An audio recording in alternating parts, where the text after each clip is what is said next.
परमात्मने नमः। श्री परमात्मने नमः। श्रीमद्भगवद्गीता श्रीमद्भगवद्गीता अथ सप्तदशोऽध्यायः। अथ सप्तदशोऽध्यायः।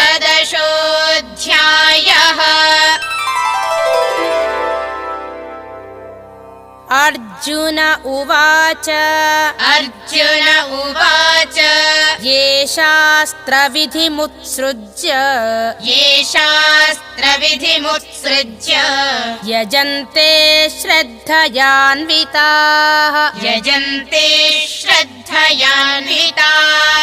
तेषां निष्ठा तु का कृष्ण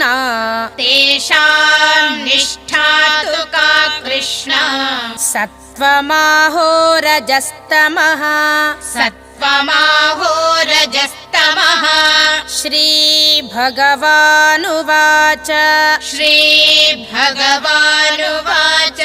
त्रिविधा भवति श्रद्धा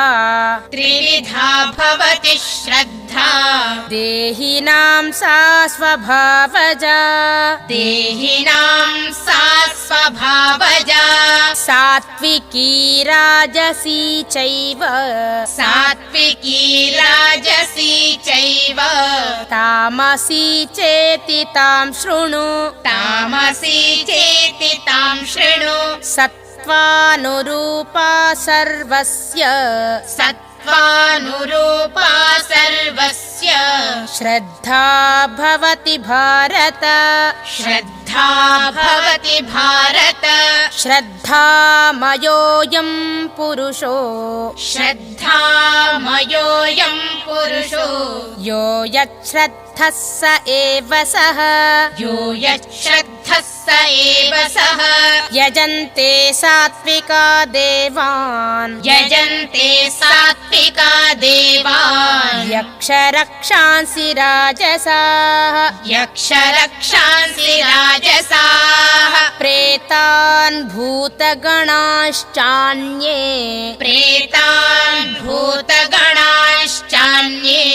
यजन्ते तामसा जनाः अशास्त्रविहितं घोरं तप्यन्ते ये तपो जनाः दम्भाहंकार संयुक्ताः कामरागबलान्विताः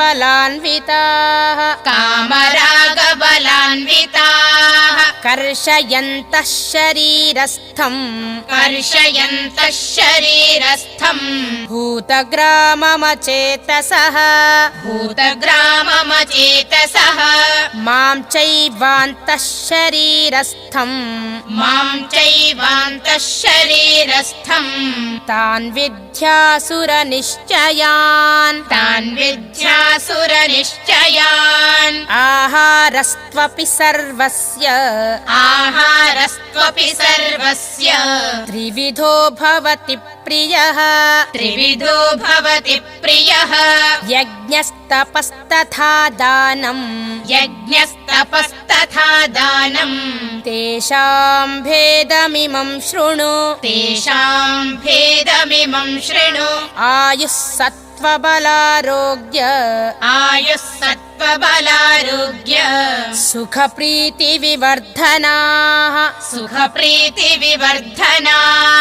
रस्या स्निग्धा स्थिरा हृद्या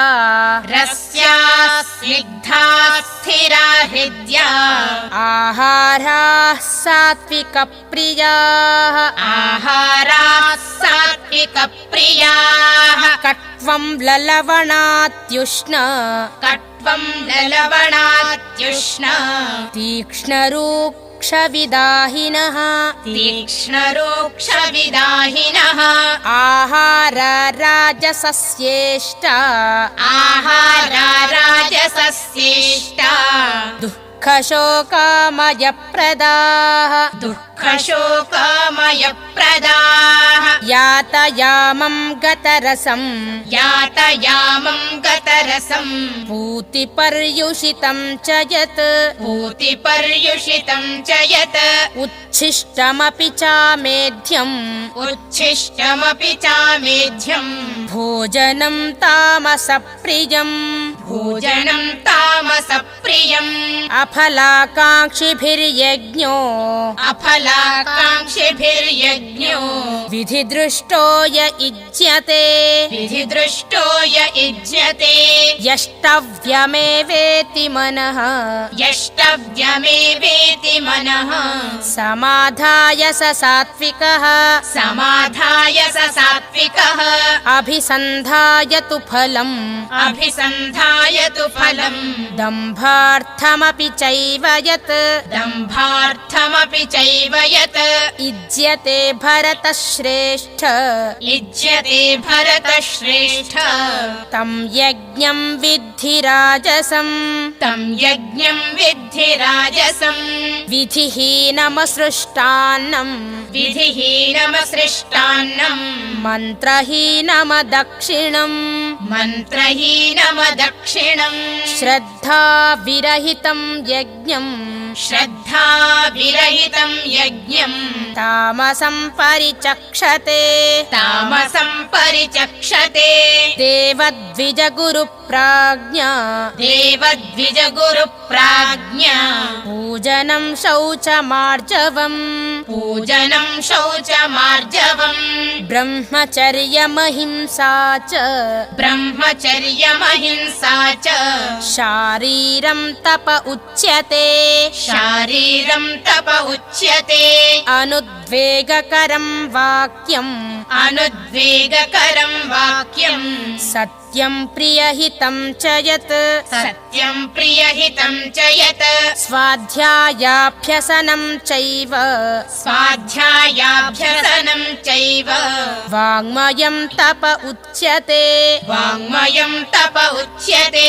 मनः प्रसादः सौम्यत्वम् मनः प्रसादः सौम्यत्वम् मौनमात्मविनिग्रहः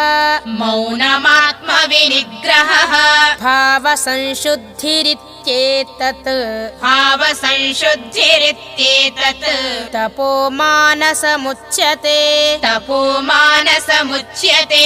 श्रद्धया परया तप्तम् श्रद्धया परया तप्तम् तपस्तत्त्रिविधं नरैः तपस्तत्त्रिविधं नरैः अफलाकाङ्क्षिभिर्युक्तैः अफलाकाङ्क्षिभिर्युक्तैः सात्विकं परिचक्षते सात्विकं परिचक्षते सत्कारमानपूजार्थम् सत्कारमानपूजार्थम् तपोदम्भेन चैव यत् तपोदम्भेन चैव यत् क्रियते तदिह प्रोक्तम् क्रियते तदिह प्रोक्तम् राजसं चलमध्रुवम् राजसं चलमध्रुवम् मूढग्राहेणात्मनो यत् मूढग्राहेणात्मनो यत् पीडया क्रियते तपः पीडया क्रियते तपः परस्योत्सादनार्थं वा परस्योत्सादनार्थं वा तत्तामसमुदाहृतम् तत्तामसमुदाहृतम् दातव्यमिति यद्दानम् दातव्यमिति यद्दानम् दीयतेनुपकारिणे दीयतेनुपकारिणे देशे काले च पात्रे च देशे काले च पात्रे च तद्दानं सात्विकं स्मृतम् तद्दानं सात्विकं स्मृतम् यत्तु प्रत्युपकारार्थम् यत्तु यत्तु प्रत्युपकारार्थम् फलमुद्दिश्य वा पुनः फलमुद्दिश्य वा पुनः दीयते च परिक्लिष्टम् दीयते च परिक्लिष्टम् तद्दानं राजसंस्मृतम् तद्दानं राजसंस्मृतम् आदेशकाले यद्दानम् आदेशकाले यद्दानम् अपात्रेभ्यश्च दीयते अपात्रेभ्यश्च दीयते असत्कृतमवज्ञातम् असत्कृतमवज्ञातम् तत्तामसमुदाहृतम् तत्तामसमुदाहृतम् ॐ तत्सदिति निर्देशो ॐ तत्सदिति निर्देशो ब्रह्मणस्त्रिविधः स्मृतः ब्रह्मणस्त्रिविधः स्मृतः ब्राह्मणास्तेन वेदाश्च ब्राह्मणास्तेन वेदाश्च यज्ञाश्च विहिताः पुरा यज्ञाश्च विहिताः पुरा तस्मादोमित्युदाहृत्य तस्मादोमित्युदाहृत्य यज्ञदानतपः क्रियाः यज्ञदानतपः क्रियाः प्रवर्तन्ते विधानोक्ताः प्रवर्तन्ते विधानोक्ताः सततं ब्रह्मवादिनां सततं ब्रह्मवादिनां तदित्यनभिसन्धाय तदित्यनभिसन्धाय फलं यज्ञतपः क्रियाः फलं यज्ञतपः क्रियाः दानक्रियाश्च विविधाः दानक्रियाश्च विविधाः क्रियन्ते मोक्षकाङ्क्षिभिः क्रियन्ते मोक्षकाङ्क्षिभिः सद्भावे साधुभावे च सद्भावे साधुभावे च सदित्येतत् प्रयुज्यते सदित्येतत् प्रयुज्यते प्रशस्ते कर्मणि तथा प्रशस्ते कर्मणि तथा सच्छब्दः पार्थयुज्यते सच्छब्दः पार्थयुज्यते यज्ञे तपसि दाने च यज्ञे तपसि दाने च स्थितिः सदिति चोच्यते स्थितिः सदिति चोच्यते कर्म चैव तदर्थीयम् कर्म चैव तदर्थीयम् सदित्येवाभिधीयते सदित्येवाभिधीयते अश्रद्धया हुतं दत्तम् अश्रद्धया हुतं दत्तं तपस्तप्तं कृतं च यत् तपस्तप्तं कृतं च यत् असदित्युच्यते पार्थ असदित्युच्यते पार्थ न च तत्प्रेत्य नो इह न च तत्प्रेत्य नो इह ॐ तत्सदिति ॐ